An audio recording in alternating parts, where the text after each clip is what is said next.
Welcome back to A Conversation with Carl. Today we're beginning our series on 250 years of America. But before we get into that, remember to subscribe if you're enjoying these conversations. Today, a lot of us have opinions on the Supreme Court, and many of us are trying to figure out how we got here. University of Chicago law professor Alison LaCroix has written a lot about this subject, including in her new book, The Interbellum Constitution, Union, Commerce, and Slavery in the Age of Federalism. She was just awarded the American Historical Association's Littleton Griswold Prize in American Law and Society. Welcome, Alison LaCroix, to the conversation. Thank you very much, Carl. So my first question I would start out with, why federalisms? Isn't there one federal system? Well, part of it was to suggest that, or to argue that actually in the period the book is about, which is this period between the Revolution and the Civil War, that a lot of what we think of today as American federalism, meaning dividing power between the states and the federal government, was really up for grabs. And so when we try to look for the origins of federalism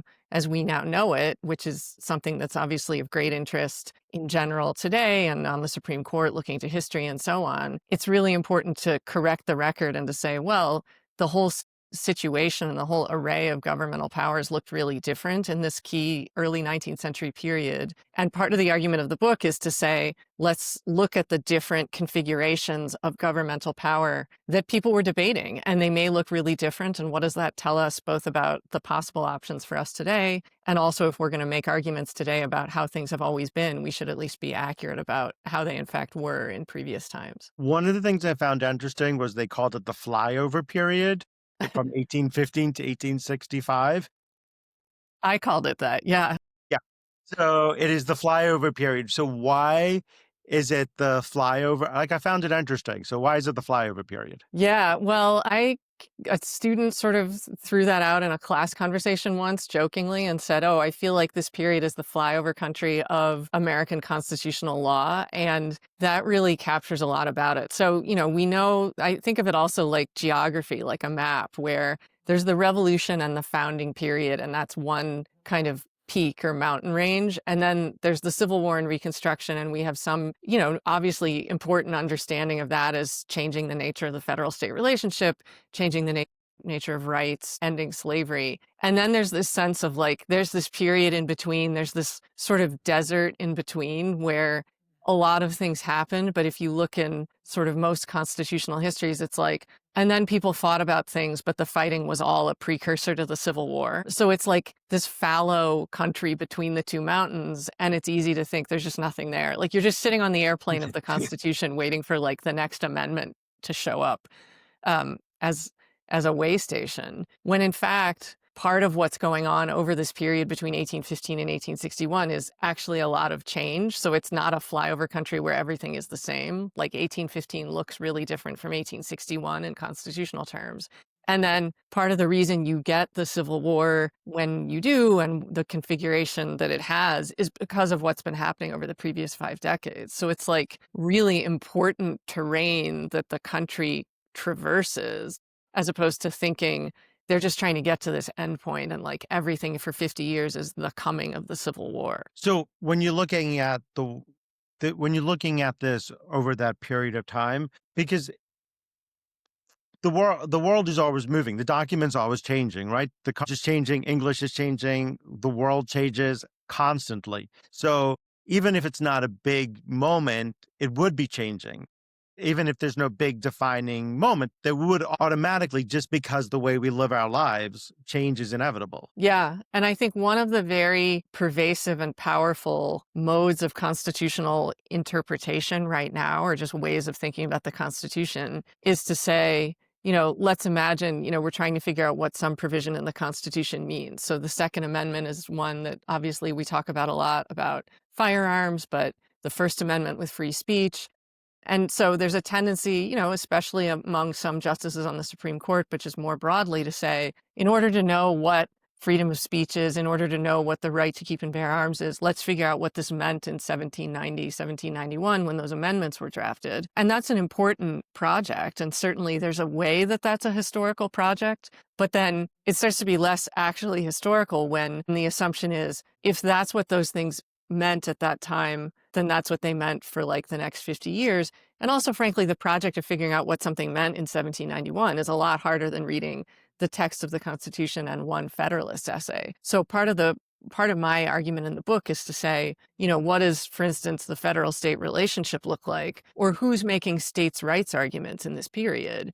And there's a lot of dissonance about those arguments, but some of them are being made by abolitionists, anti-slavery activists. And so we tend to have this idea that like states' rights in the antebellum period are only South Carolina, it's only in defense of slavery. And yet when we open up the kind of parameters a little bit, we see no, lots of different states' rights arguments are being made for different ends. And so we have to know about that in order to know something like what is the First Amendment, the Second Amendment, the 10th Amendment, which is about the states and the people retaining all the rights that aren't given to the federal government. Like we have to know what people were actually debating to know what was possible for them. So when you're looking at this period, what do we learn today from this period? Because that is a question I think everyone has an opinion on the Supreme Court. Everyone has an opinion on the Constitution and the justices. And I'm like, what do we, from 1815 to 1861, how do we take those lessons and apply them to today? Yeah, it's a great question. I think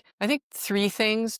There are three things we learn, and they're sort of at different levels of abstraction. So I guess I'll start with the most abstract, which connects to what I was just talking about, which is history has tremendous authority. And we're in a moment where, again, many of the justices on the Supreme Court appeal to history to say, this is what this has always meant. So whatever, pick your provision, the 14th Amendment vacation provision about whether the president and other officers can be disqualified from running for president. Trump versus Anderson was that case, or privacy rights or states' rights, what have you. So there's this idea that we can look to this fixed notion of history to see what did this mean in 1791, or if it's the 14th Amendment, what did it mean in 1868? And that's like a very simple project. But the problem is it's often stripped of contexts. If you say the 14th Amendment is only about ending slavery, well, that's the 13th, but the 14th is only about giving certain kinds of rights to people who'd been formerly enslaved.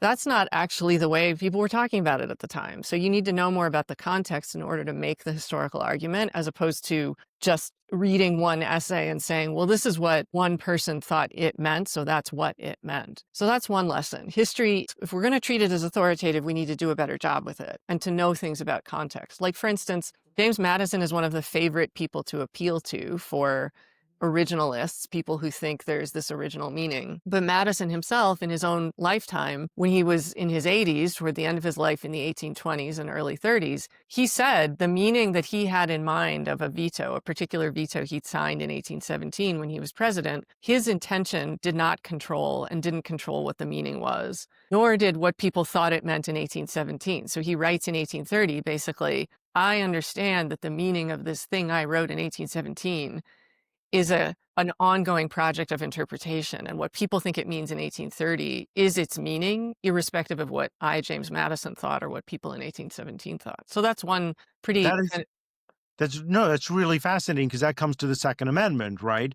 When you look at the Second Amendment and you start to argue about gun rights and a militia and what does it really mean, it doesn't matter what it meant, but what it means today in today's world is different than what it meant when the Second Amendment was created. Yeah, like conditions on the ground could change. We don't have militias in the same way. We don't have guns in quite having the same role in culture. And again, when you have an authority like Madison talking about how we understand what meaning is, we don't have to guess. And so sometimes I think an argument for originalism is that it's constraining and it reduces interpretation, and otherwise we're just sort of picking our favorite meanings. But if we think what the founders broadly construed thought governs, then we also should care about what their mode of interpretation was. So if Madison basically says, don't do originalism, then maybe that's important. So I think that's one of the points or the kind of contributions of the book. Another one is about how we think about the Constitution itself. So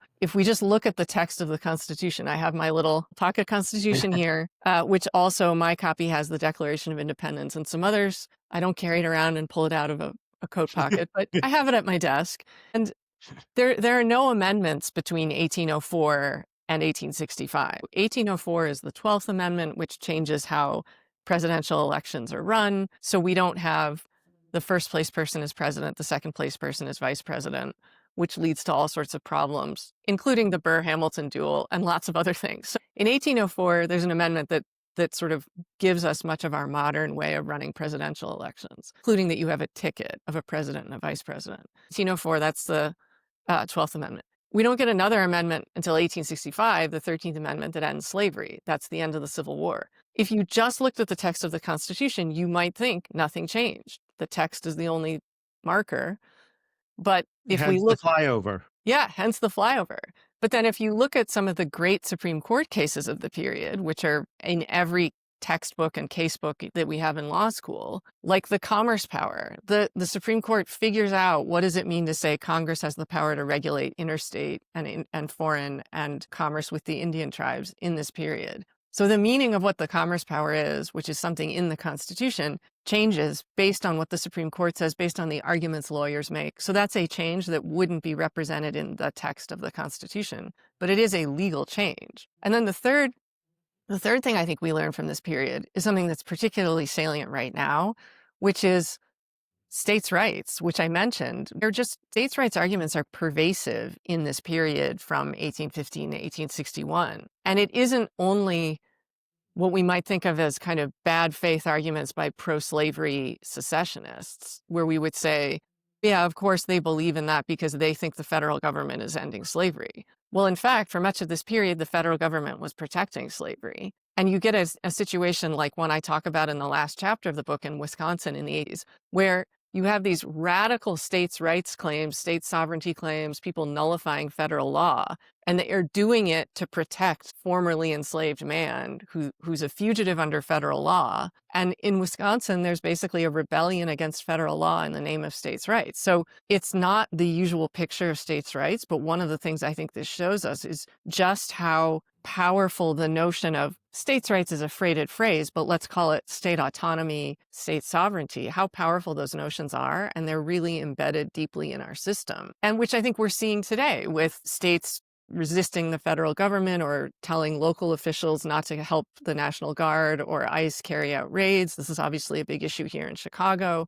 And the notion that state sovereignty is baked into the Constitution, and it has been claimed by people all over the political spectrum for basically the entire history of the country. Are we in a constitutional crisis today?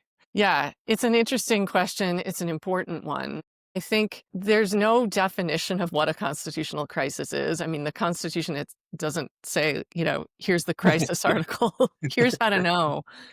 And there's a little bit of... If you're on one side or the other, you've decided we're in a constitutional crisis. And if you're listening to left media, oh, we're there. And if you're listening to the right, we're the place we're supposed to be. Yeah. And the conservative legal movement, to sort of use a blanket term for obviously a lot of different ideas and people, but if we think about the conservative legal movement since, say, the 1970s, I think part of their argument was we have been in a constitutional crisis since 1937, since FDR and the New Deal, the expansion of the regulatory state, the Supreme Court blessing all those programs after 1937. And so part of the conservative legal movement, which I think gave it incredible power and appeal, was to say, we've lost the Constitution and it's been gone for, 50 or 60 years. So yes, the kind of polemic around constitutional crisis is quite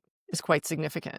So that said, I think we're on the edge of one. I mean, one definition one hears of constitutional crisis is it's a constitutional crisis when the president refuses to obey an order of the Supreme Court that is directed at him or her. So, and then you get all these debates about okay, what about Andrew Jackson in response to the Supreme Court in Worcester versus Georgia in 1832 about the rights of the Cherokee Nation? So Jackson supposedly, but almost certainly only apocryphally said, John Marshall, the Chief Justice, has made his decision, let him enforce it.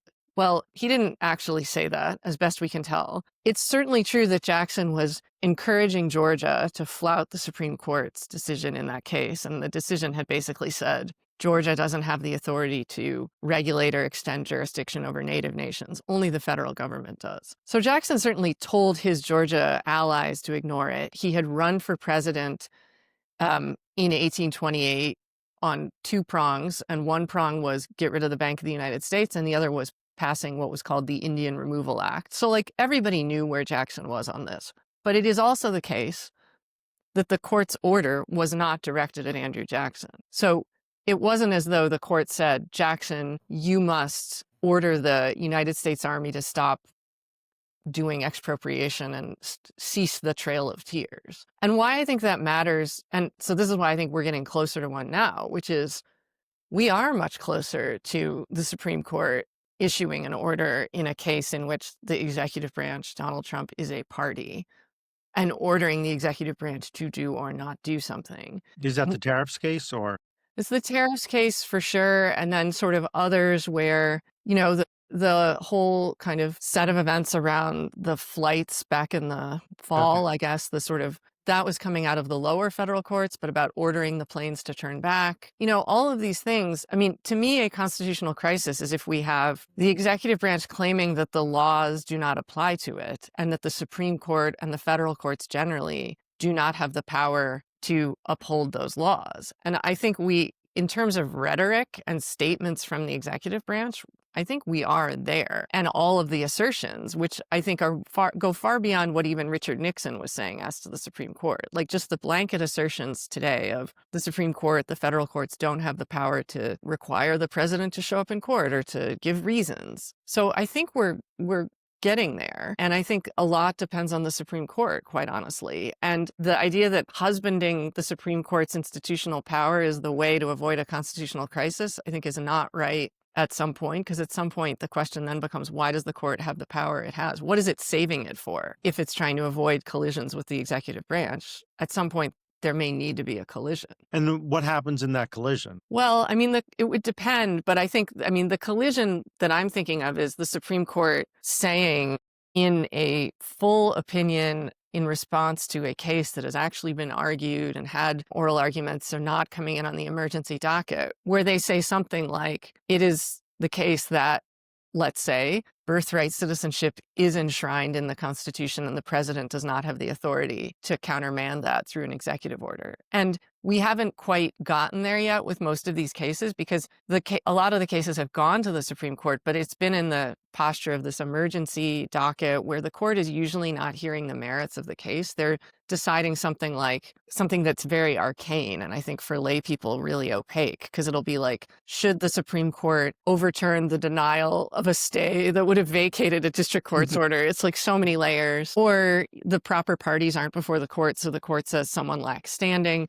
So the issue is still there, but it has to go back to the lower courts. So I do think the birthright citizenship case, which that would cause chaos. It would, and it is. Yeah. It's also just facially incorrect to say the president, through an executive order, can overturn an element of the Constitution. I mean, we have a hierarchy of laws, and the Constitution is at the top. That's why people take an oath to the Constitution.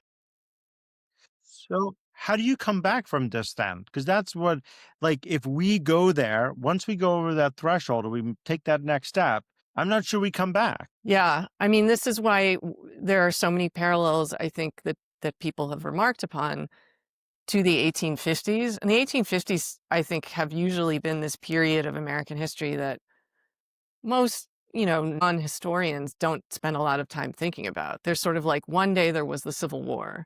But the 1850s, the decade or so before the Civil War started in 1861, you have existential level conflict. I mean, literally on the floor of Congress. The historian Joanne Freeman has a terrific book called The Field of Blood, where she writes about this whole kind of 80s up to the Civil War period where you have duels and people attacking each other on the floor of Congress, like just the pervasiveness of day-to-day violence, which she ties to the kind of deep political conflicts. And they're social and they're regional and they're socioeconomic and they're about slavery and they're about party politics. And also, the Supreme Court overreaching and issuing a terrible decision in Dred Scott versus Sanford in 1857, which it doesn't take the hindsight of our moment to look back and say that was a terrible decision. There were two dissents in the case who basically said, this is a terrible decision and the court's overreaching. So the 1850s look pretty similar. And you have states, like I mentioned, Wisconsin, nullifying federal law. I think what's interesting, I mean, when you're a legal historian, one often gets the question of like, has there ever been a precedent, or, what's the parallel and how close is it? And I think what's so hard for us to see about the 1850s is the sense that, and they must have all known, I think we think they must have all known the Civil War was coming, or a story about why couldn't they just have compromised? Because, all this violence and the country is ripped apart. If only people could have compromised, as though compromise is its own kind of goal. But now, with the hindsight of history, I think we can say, did we want them to compromise? I mean, there had been a lot of compromises, and a lot of those compromises put the federal government firmly in the role of enforcing slavery. So it's difficult. Like, compromise for the sake of compromise is not, I think, always the best choice. But people also both never believe that something like the Civil War is coming, and we can look at the Civil War and say they must have known it was coming, even though those things seem like they're contradictory. No, I think that that's very true. I think that Yeah. when you look at history, because people say history repeats itself. I don't think history repeats itself, but I think what happens is there are situations that are similar, and we have similar situations that are, because a lot of people love to say that Trump is Hitler or it is very similar. And I always think to myself, the situation's not the same. It's a different situation. I can see the argument to make that there are parallels between the two. Yeah, I think one of the biggest lessons of history is almost, I mean, it's probably the hardest one to internalize, which is minutes before the Civil War began in 1861, or minutes before Hitler invaded Poland. I mean, pick your example. People were living a normal life and thinking, there are these terrible things that might happen, but I'm still living my day-to-day normal life. And I think that's very hard to kind of internalize in one's own moment, where it's like, well, something terrible may happen, but you can get sort of numb to the idea that we're on the edge of some cliff. And then I think it's easy to think, oh, but we're all just going about our day-to-day lives, so nothing that terrible can be happening because we're going about our day-to-day lives. But Yeah. like, you know, that's Yeah. how usually what happens right before some cataclysmic event or decision Or or invasion. Ukraine. You can talk about Ukraine in the same situation.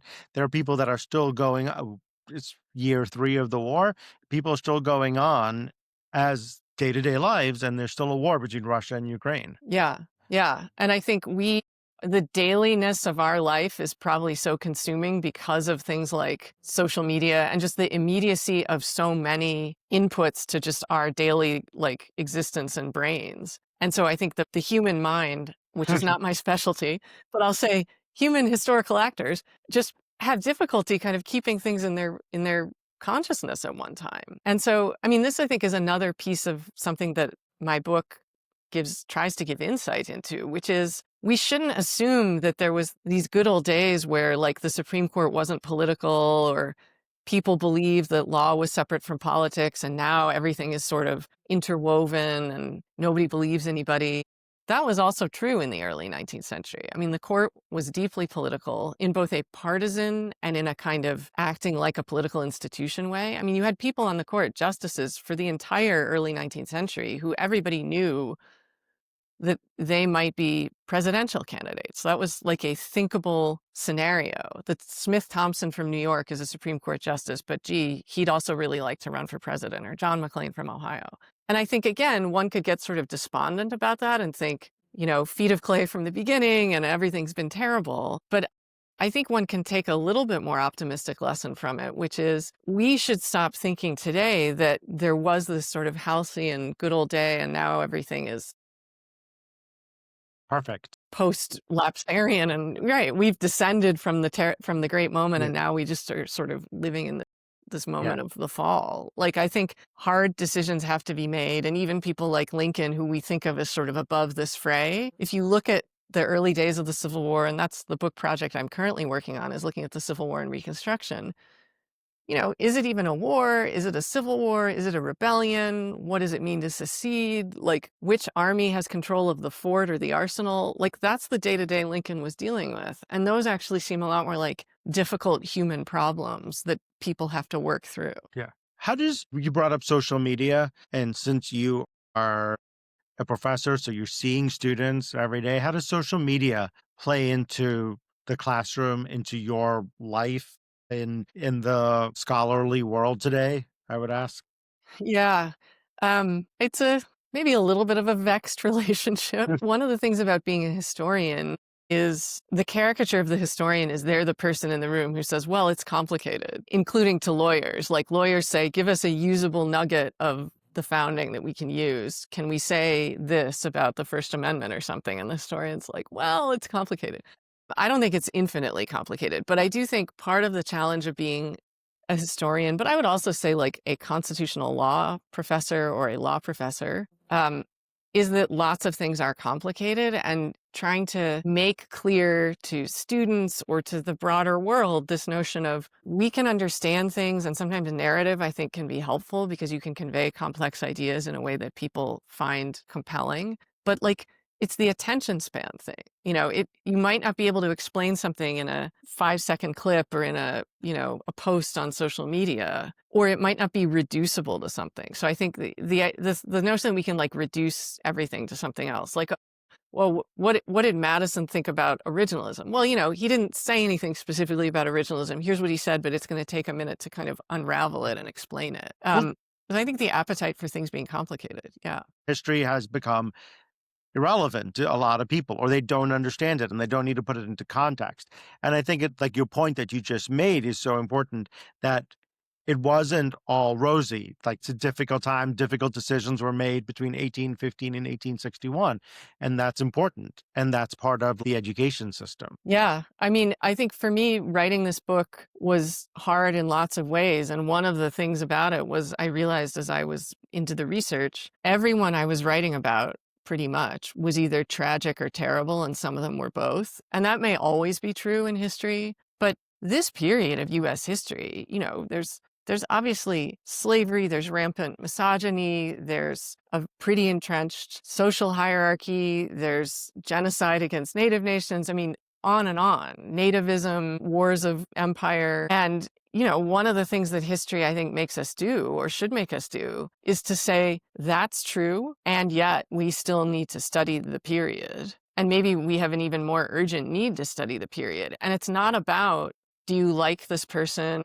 Are they relatable? Or we're not going to, cancel historical figures, or we shouldn't talk about this person because they were bad in some way. I mean, we should talk about the ways in which they were bad according to our standards. But like, are we going to throw out, 50 years of US history, either because it's too hard to talk about or because it doesn't reflect a certain vision of America? And those kinds of views come from different parts of the political spectrum. But it's interesting how they can kind of converge on this point of, you know what, let's just not talk about that period, either because it's too hard to do it without making people feel, sort of traumatized by talking about terrible events, or because it doesn't reflect this sort of glorious view of America. But like, we only know how we got here because of what we, the entity of the United States, have been through. And so you can't just lop it off and pretend it didn't happen. It's just But that's how impossible. you get better, right? That's how we become the more perfect union that we are hoping for. And that's where we get everyone's voices at the table and we create a bigger table so everyone can sit at it. Yeah. And That's the only way. it's always imperfect. The path is always aspiration and failing and aspiration and failing. I mean, that may be human nature as well. And it doesn't mean you don't keep trying, but it also means you shouldn't say, the situation is not as I think it should be, and therefore I quit. I mean, there's this really wonderful set of speeches, so many from Frederick Douglass, but one of my favorite ones is one that he gave when he was touring Ireland and Scotland in 1860, sort of right on the eve of the Civil War. And it was after Dred Scott, which was decided in 1857. It was after John Brown's attack in what was then Virginia in 1859. And that was part of why Douglass had left the United States, was because he was afraid he would be implicated in John Brown's uprising and possibly seized. But he's going around and he's giving these speeches and he talks about the Constitution of the United States. And earlier in his career, Douglass had really taken the view that the Constitution was the problem, that all these aspects of it, like giving the southern states more power because of the 3/5 clause, on and on and on. And so his early view was the Constitution is the original sin, the covenant with death, which was what other abolitionists like William Lloyd Garrison called it. And then later in his career, he basically says, no, we can't give up on the Constitution because he says, I'm paraphrasing, but he says, the government may be bad, but the Constitution is good. If I'm riding on an omnibus and the driver is drunken or um, terrible at his job, I don't say down with omnibuses. I also like the analogy, the Constitution as omnibus. Like it's just a day-to-day thing, but it gets us somewhere. Yeah. And I think that's really powerful that Douglas actually chose clearly for, in part, rhetorical reasons. But he was like, we can't give up on the Constitution. It's sort of it's all we have, but it's a pretty powerful thing to have. Yeah, and it's the way forward because once you start to look at it, you realize it's a changing document and it was created in such a way that it allows for it to change. It's not set in stone and you don't have to, it keeps changing and it keeps making for changes and it keeps making for a place where we can get to the more perfect union. Yeah. And I mean, is it the case that we the people should feel more able to amend it? The Constitution provides for amendment. Is it too difficult to amend? Maybe, but I think it would not be good to have a Constitution that had amendments all the time. Part of the reason it is supposed to be hard to amend is to keep it a little bit removed from just day-to-day majoritarian politics. But if we, the people, think it's beyond our power to change it, that's bad. So there needs to be, I think, we, the people, kind of taking ownership of the Constitution would be something that I would like to see instead of sort of checking out or people being on their phones or thinking in the good old days it was all so much easier and now it's just a mess. We do have some levers that we could use. They're hard to use, but it might be worth thinking about that. Before we wrap up, anything else you want to add? I think, one of the things I find that I talk about a lot and have been talking a lot about since the book came out is just this role of thinking about the courts. Sometimes when we think about the Supreme Court and then the lower federal courts, it's really easy to say these unelected judges and, to make a sort of democratic argument, small d democratic argument that the courts are the problem. And the courts can be problems. I mean, there's no reason to think like they're always going to get everything right. But I do think, and this is something that, I'm teaching a class called Federal Courts right now. So this is what we talk about all the time. But one of the things that's been a through line about the federal courts, again, down to the lower federal courts all the way up to the Supreme Court since the nation's beginning, is this idea that they do have a duty to carry out the Constitution.